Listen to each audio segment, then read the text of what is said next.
नमस्कार दोस्तों, स्वागत है आपका YouTube channel history with Sharma ji में। दोस्तों आज हम अध्ययन करेंगे हिंद यौन से संबंधित टॉप 30 MCQ के बारे में। पहला क्वेश्चन है, हिंद यौन शासकों का भारत में आगमन किसके विजय के परिणाम स्वरूप हुआ था? ऑप्शंस हैं, option A Sikandar, option B Chandragupta Maurya, option C Kanishka, option D Bindusara. तो सही उत्तर है दोस्तों इसका ऑप्शन ए सिकंदर। हिंद यौन शासकों का भारत में आगमन सिकंदर के विजय के परिणाम स्वरूप हुआ था। अगला क्वेश्चन है,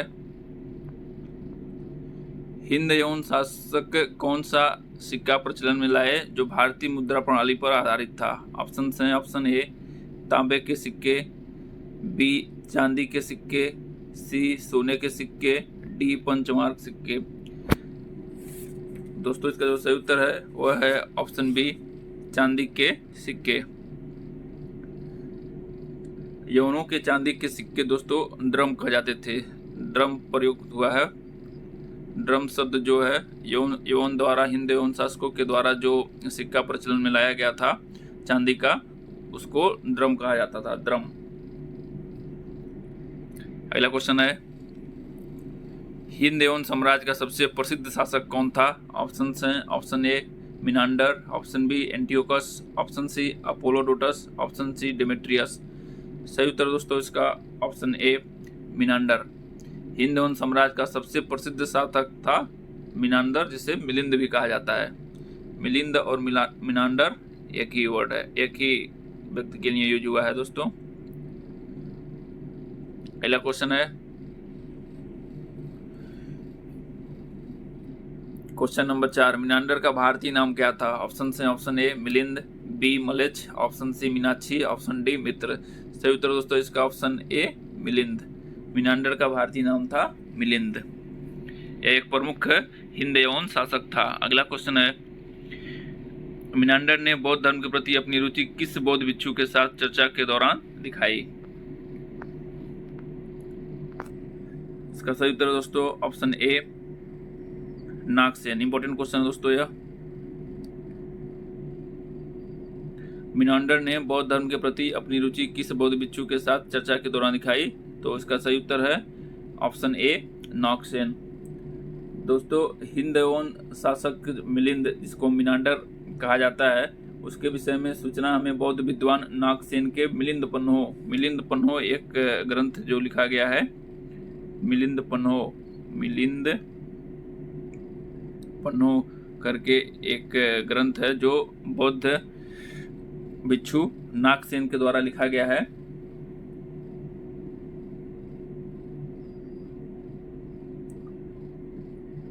अगला क्वेश्चन है,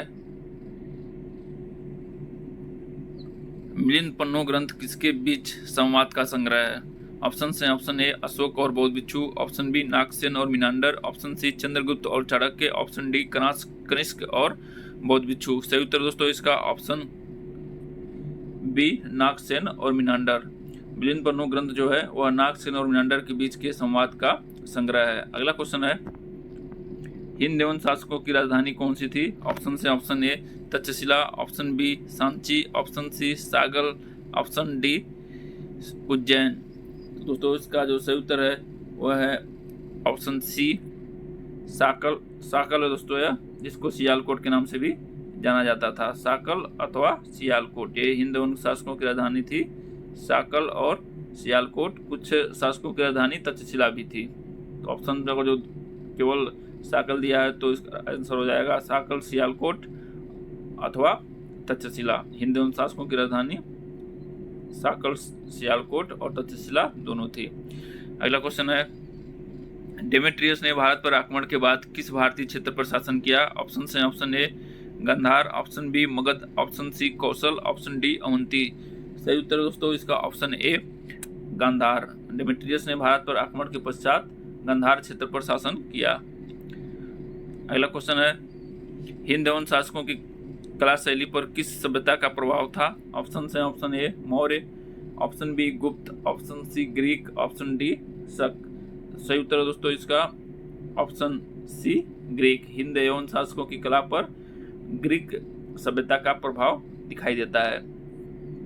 अगला क्वेश्चन है, हिंद यवन शासकों के सिक्कों पर किसकी भाषा में लेखन पाया जाता है? ऑप्शन है, ऑप्शन ए संस्कृत और ग्रीक, प्राकृत और ब्राह्मी, ग्रीक और खरोष्टी, डी पाली और अरबी।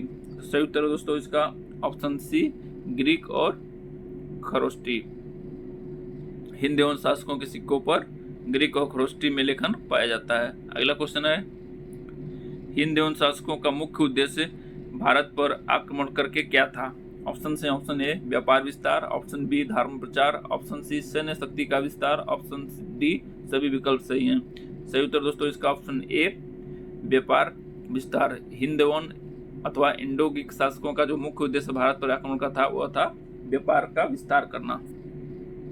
अगला क्वेश्चन है, कौन सा हिंद एवं शासक बौद्ध धर्म का अनुयायी बन गया? ऑप्शन है, option A Demetrius, option B Menander, option C Antiochus, option D Apollodorus. तो दोस्तों इसका जो सही उत्तर है वह है मिनांडर, जिसको मिलिंद भी कहा जाता है। यह बौद्ध भिक्षु नागसेन के प्रभाव के द्वारा, बौद्ध भिक्षु नागसेन के प्रभाव के द्वारा यह बौद्ध धर्म स्वीकार कर लेता है, बौद्ध धर्म की मान्यता लेता है। अगला क्वेश्चन है, हिंद एवं शासकों ने भारतीय कला और संस्कृति पर कौन सा प्रभाव डाला? ऑप्शन है, ऑप्शन ए गुप्त शैली, ऑप्शन बी गंधार शैली, ऑप्शन सी मौर्य शैली, ऑप्शन डी दक्षिण भारतीय शैली। सही उत्तर दोस्तों इसका ऑप्शन बी गांधार कला शैली। हिंद एवं शासकों ने दोस्तों गांधार कला शैली का विकास किया। इंपॉर्टेंट क्वेश्चन दोस्तों यह। गांधार कला शैली किससे संबंधित है? तो हिंद एवं शासकों से संबंधित है। हिंद एवं शासकों ने गांधार कला शैली का विकास किया।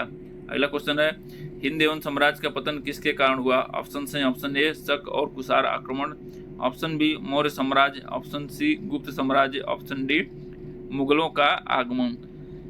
दोस्तों इसका जो सही उत्तर है वह है शक और कुषाण आक्रमण। भारत पर जो आक्रमण हुआ दोस्तों इस क्रम में हुआ है। सबसे पहले हिंद एवं, उसके बाद शक, उसके बाद पहलव, उसके बाद कुषाण। हिंद एवं, शक, पहलव और कुषाण इन लोगों ने भारत पर प्रारंभिक काल में आक्रमण किया है। अगला क्वेश्चन है, मिलिंद पन्हो ग्रंथ किस धर्म से संबंधित है? इंपॉर्टेंट क्वेश्चन है दोस्तों यह।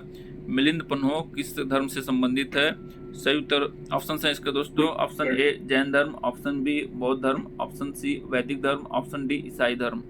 सही उत्तर दोस्तों इसका ऑप्शन बी बौद्ध धर्म। मिलिंद पन्हो ग्रंथ जो कि बौद्ध भिक्षु नागसेन और हिंद एवं शासक मिनांदर अथवा मिलिंद के वार्तालाप से संबंधित है या बौद्ध धर्म से संबंधित है। अगला क्वेश्चन है, हिंद एवं शासक डेमेट्रियस को किस नाम से जाना जाता है? ऑप्शन है, ऑप्शन ए भारत का विजेता, ऑप्शन बी बौद्ध धर्म का संरक्षक, ऑप्शन सी भारतीय ग्रीक सम्राट, ऑप्शन डी शक विजेता। दोस्तों इसका जो सही उत्तर है वह है ऑप्शन ए भारत का विजेता। अगला क्वेश्चन है, मिनांडर के बाद हिंद एवं साम्राज्य का प्रमुख शासक कौन था? ऑप्शन है, option A Demetrius, option B Antiochus, option C Apollodorus, option D Heliodorus.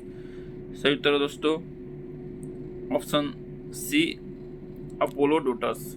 Menander के बाद हिंद एवं साम्राज्य का प्रमुख शासक था अपोलोडोरस।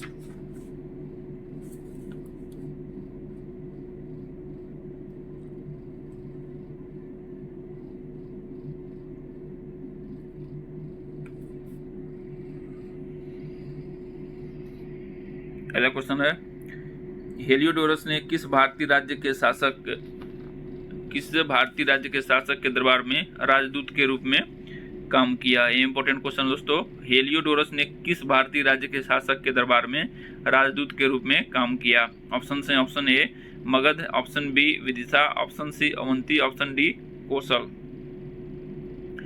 हेलियोडोरस दोस्तों एक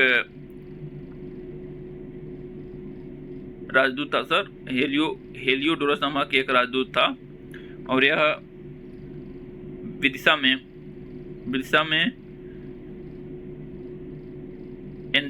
एंटियोलोकिड्स जो कि तक्षशिला का शासक था, एंटियोलोकिड्स जो तक्षशिला का शासक था, उसने शुंग नरेश भागभद्र के विदिशा स्थित दरबार में हेलियोडोरस नामक अपना एक राजदूत भेजा था। इसका जो उल्लेख है बेसनगर के गरुड़ स्तंभ में हुआ है। दोस्तों ये क्वेश्चन ऐसा भी आता है कि बेसनगर का गरुड़ स्तंभ किससे संबंधित है, तो वह हेलियोडोरस से संबंधित है।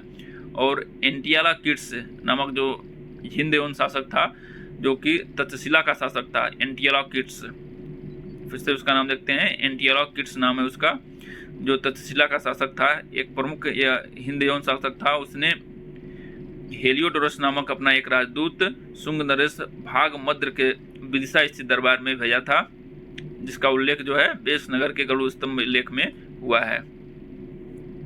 सही उत्तर दोस्तों ऑप्शन बी विदिशा।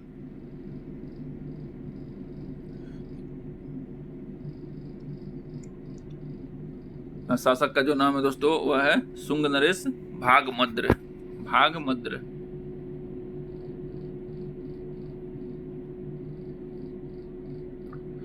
अगला क्वेश्चन है हेलियोडोरस द्वारा स्थापित गरुड़ स्तंभ कहाँ स्थित है। ये भी इंपॉर्टेंट क्वेश्चन है। हेलियोडोरस द्वारा स्थापित गरुड़ स्तंभ कहाँ स्थित है। ऑप्शन से option A Sanchi, option B Vidisha, option C Taxila, option D Ujjain. तो सही उत्तर दोस्तों इसका ऑप्शन बी विदिशा। विदिशा का दोस्तों प्राचीन नाम है बेसनगर। तो कंफ्यूज नहीं होना दोस्तों। हेलियोडोरस द्वारा स्थापित गरुड़ स्तंभ कहाँ पर स्थित है, तो वो है विदिशा अथवा बेसनगर में स्थित है। हेलियोडोरस जो है हिंद एवं शासक एंटियालाकिड्स का राजदूत था, जो शुंग नरेश भागमद्र के विदिशा स्थित दरबार में उपस्थित हुआ था। अगला क्वेश्चन है हिंद एवं शासकों ने भारतीय इतिहास में कौन सी धरोहर छोड़ी। ऑप्शन से ऑप्शन ए गुप्तकालीन मूर्तिकला, ऑप्शन बी गंधार कला और सिक्के, ऑप्शन सी मौर्यकालीन शिलालेख, ऑप्शन डी वैदिक साहित्य। सही उत्तर दोस्तों इसका ऑप्शन बी गंधार कला और सिक्के। हिंद एवं शासकों ने भारतीय इतिहास में गंधार कला और सिक्के इस प्रकार का उन्होंने धरोहर छोड़ा। अगला क्वेश्चन है डेमेट्रियस ने भारत में किस क्षेत्र को अपनी राजधानी बनाया था। ऑप्शन से option A Taxila, option B Sagal, option C Vidisha, option D Ujjain. सही उत्तर दोस्तों इसका ऑप्शन ए तक्षशिला। डेमेट्रियस ने भारत में तक्षशिला को अपनी राजधानी बनाया था। वैसे दोस्तों हिंद एवं शासकों ने सागल अथवा सियालकोट को अपनी राजधानी बनाई थी। डेमेट्रियस ने अपनी राजधानी तक्षशिला में बनाया था। अगला क्वेश्चन है हिंद एवं शासकों ने भारतीय धर्म और संस्कृति को किस माध्यम से प्रभावित किया। ऑप्शन से ऑप्शन ए वास्तुकला और सिक्के, ऑप्शन बी युद्ध और आक्रमण, ऑप्शन सी व्यापार और कृषि, ऑप्शन डी शिक्षा और साहित्य। सही उत्तर दोस्तों इसका ऑप्शन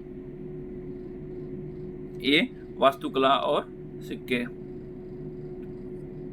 अगला क्वेश्चन है गंधार कला किसके प्रभाव का परिणाम है। ऑप्शन से ऑप्शन ए हिंद एवं और भारतीय परंपरा, मौर्य और शक परंपरा, गुप्त और कुषाण परंपरा, सिंधु और आर्य परंपरा। तो सही उत्तर है दोस्तों इसका ऑप्शन ए हिंद एवं और भारतीय परंपरा का परिणाम है क्या, गंधार कला। अगला क्वेश्चन है हिंद एवं शासन काल का सबसे प्रमुख योगदान क्या था। ऑप्शन से ऑप्शन ए मौर्य साम्राज्य का पतन, ऑप्शन बी भारतीय सिक्कों की परंपरा, ऑप्शन सी व्यापार मार्गों का विस्तार, ऑप्शन डी बौद्ध धर्म का प्रचार। सही उत्तर दोस्तों इसको ऑप्शन बी भारतीय सिक्कों की परंपरा। अगला क्वेश्चन है हिंद एवं शासकों के सिक्कों पर किस देवता का चित्रण मिलता है। इंपॉर्टेंट क्वेश्चन दोस्तों, हिंद एवं शासकों के सिक्कों पर किस देवता का चित्रण मिलता है। ऑप्शन से option A Shiva, option B Vishnu, option C Zeus, option D Buddha. दोस्तों इसका जो सही उत्तर है वह ऑप्शन सी जियोस का चित्रण मिलता है हिंद एवं शासकों के सिक्कों पर। और दोस्तों हिंद एवं शासकों के जो चांदी के सिक्के उन्होंने जारी किए उसको क्या कहा जाता था, ड्रम क्या था, हिंद एवं शासकों द्वारा जारी किया गया चांदी का सिक्का। अगला क्वेश्चन है मिनांडर ने नागसेन से बौद्ध धर्म की शिक्षा किस ग्रंथ में प्राप्त की, किस ग्रंथ में दिया है। ऑप्शन से option A Tripitaka, option B Milind Panho, option C Jataka Katha, option D धर्मसूत्र। सही उत्तर दोस्तों इसका ऑप्शन बी मिलिंद पन्नो। अगला क्वेश्चन है हिंद एवं शासकों ने कौन सी लिपि प्रचलित की थी। ऑप्शन से ऑप्शन ए ब्राह्मी और खरोष्टी, ऑप्शन बी देवनागरी और ग्रीक, ऑप्शन सी ग्रीक और खरोष्टी, ऑप्शन डी प्राकृत और पाली। दोस्तों इसका जो सही उत्तर है वह है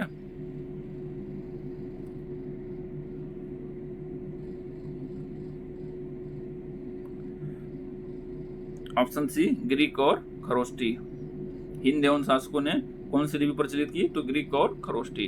अगला क्वेश्चन है हिंद एवं साम्राज्य का पतन मुख्यतः किन शासकों के परिणाम आक्रमण के कारण हुआ? ऑप्शन है ऑप्शन ए शक और पार्थियन, ऑप्शन बी मौर्य और गुप्त, ऑप्शन सी कुषाण और शक, ऑप्शन डी हुड़ और मौर्य। इसका जो सही उत्तर है दोस्तों वह है ऑप्शन सी कुषाण और शक। हिंद एवं साम्राज्य का पतन जो है मुख्यतः कुषाण और शकों के आक्रमण के फलस्वरूप हुआ।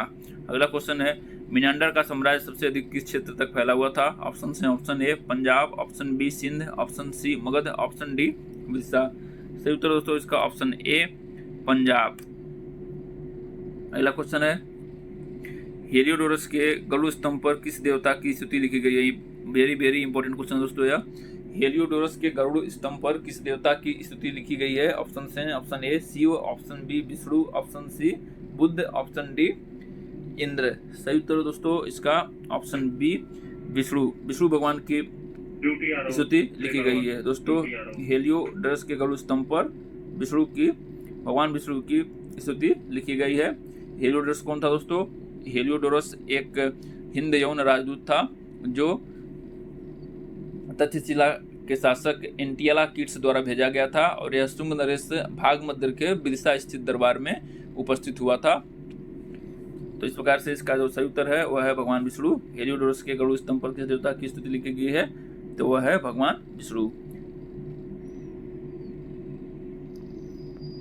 इस प्रकार दोस्तों हमने 30 MCQ का अध्ययन किया जो कि हिंद एवं इंडो ग्रीक पर आधारित है। दोस्तों MCQ के रूप में हिस्ट्री का अध्ययन करने के लिए फॉलो कीजिए YouTube channel history with Sharma ji. धन्यवाद।